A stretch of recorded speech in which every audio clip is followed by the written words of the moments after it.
What is the creative process? I'm Elsabie from elsabiesmith.com. The creative process consists of several different steps. The first step is where you get signals, like radio signals, from the ethereal. That can be any signal relating to anything, because the ethereal realm contains everything in this universe and all other universes. I believe that these signals go into the gut, which gives you gut feel. They are then processed by brain cells in the gut, and you experience these signals as either butterflies of excitement or danger signals. A classic example is where you walk into a room full of people and you get the vibe. You very quickly know, I want to stay here, or I want to get out.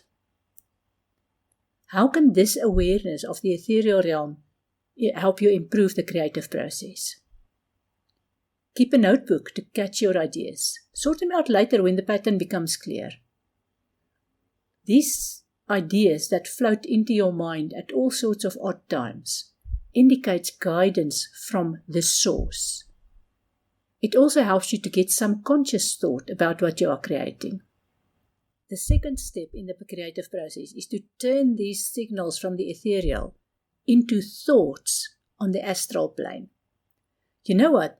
We get anywhere between 12,000 and 80,000 thoughts per day. That's way too many to process. So the brain is selective. There's a lot of thoughts, more than you can imagine, that you simply discard, throw away. The selection of the thoughts that you keep is based on all sorts of filters. And these filters are all in your brain. That would include bias or prejudice, your fears, judgment based on past experiences, influences from your environment. So you know what your filters are. You know what prevents you from living your full potential. Now, where these thoughts are relevant and you don't process them during the day, the brain is very clever. It processes those relevant thoughts that you've earmarked and parked somewhere during your sleep, in the form of dreams you cannot recall, or weird dreams full of symbolism, or nightmares, or waking up with anxiety, or even sleepwalking. Now, when your brain processes these thoughts, whether they are processed during the day or during your sleep, the irrelevant thoughts are discarded. Now, how can you use this knowledge to improve on the creative process? While you're awake, identify the obstacles that you have and the causes of these obstacles and eliminate them. If the obstacle is, I'm afraid, I don't have the talent, somebody told me that I cannot do this, whatever the obstacle is, gather knowledge about the topic. What is fear? What is it that you're afraid of? Where does this come from? Why do you spend so much time or energy taking note of the opinions of other people? And then deliberately work on eliminating these obstacles. Meet people that you would normally reject based on these obstacles. Get to know them.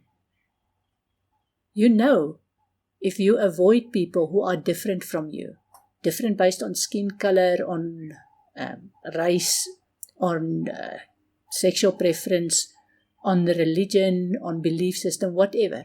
Meet them. Get to know them. Break down those obstacles. I'm not saying convert to whatever they are. You can't change your skin color. You can't change your gender. You can change your belief system if that is what is holding you back. But maybe you can chip away at obstacles that prevent you from seeing beyond people's skin color or seeing beyond their gender preference, whatever it is. Get to know them. Widen your area of experience.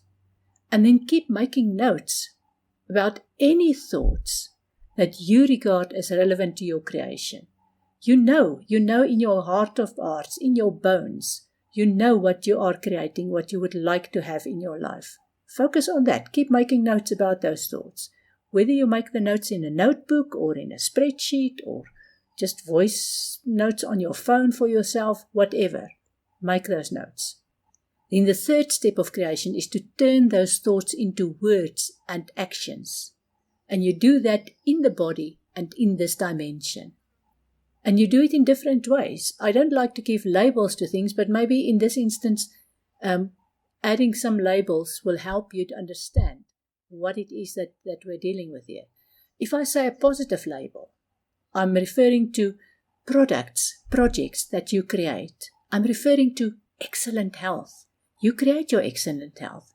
Abundant lifestyle. I often deal with people who say, no, you've got to save this. You cannot wear your best dress during the week. Why not? Why not?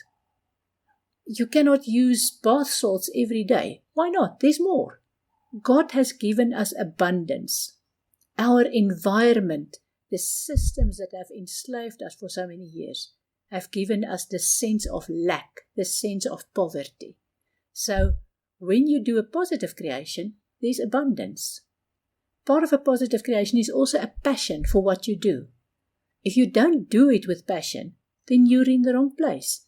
You are the one who can catch those concepts from the ethereal plane, turn them into thoughts on the astral plane, and turn them into this reality that you live right now in this dimension.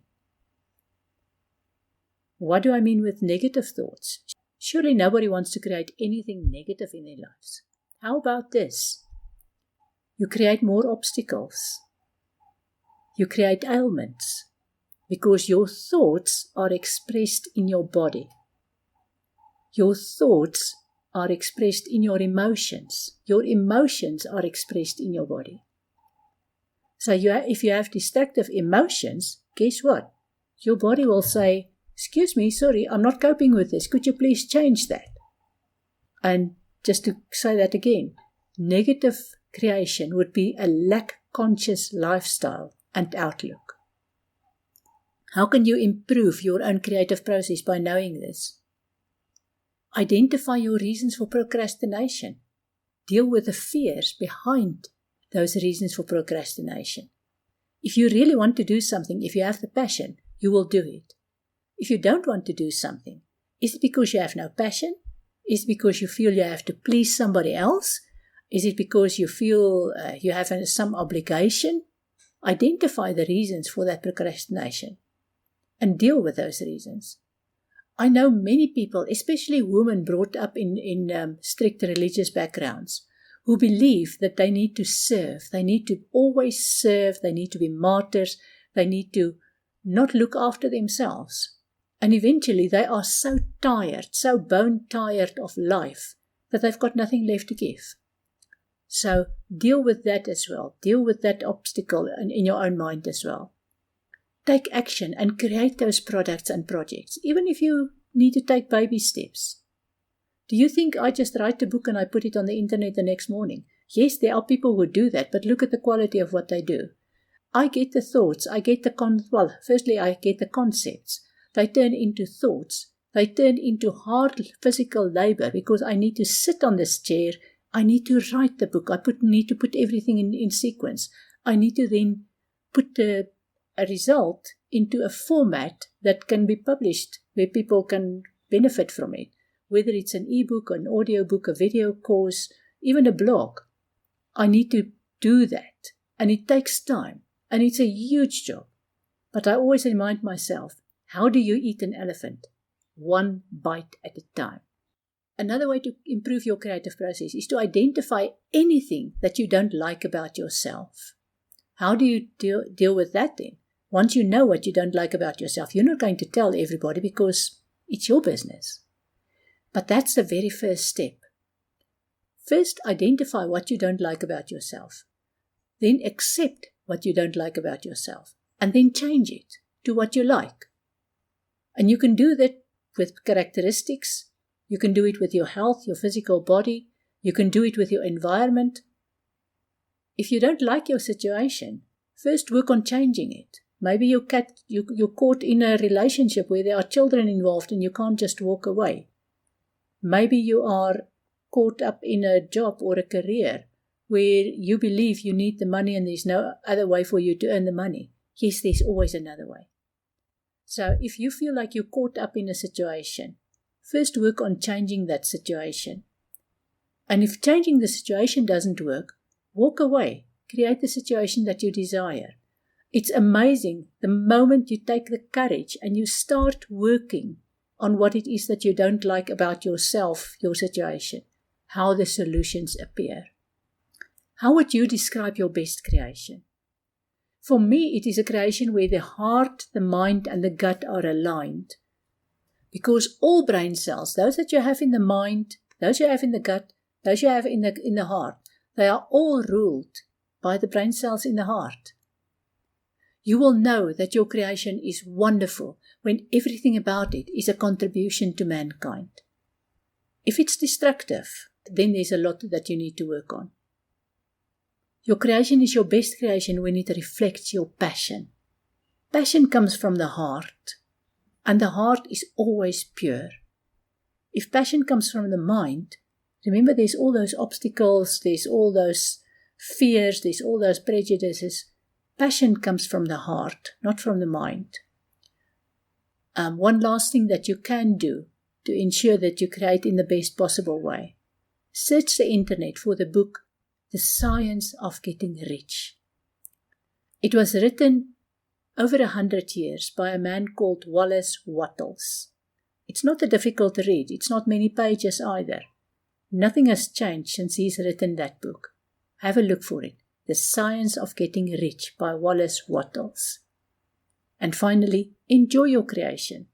Did you know that there are 8 million species in this earth? And people are the only species that have the gift of creation. Use it and use it wisely and use it with respect. Namaste.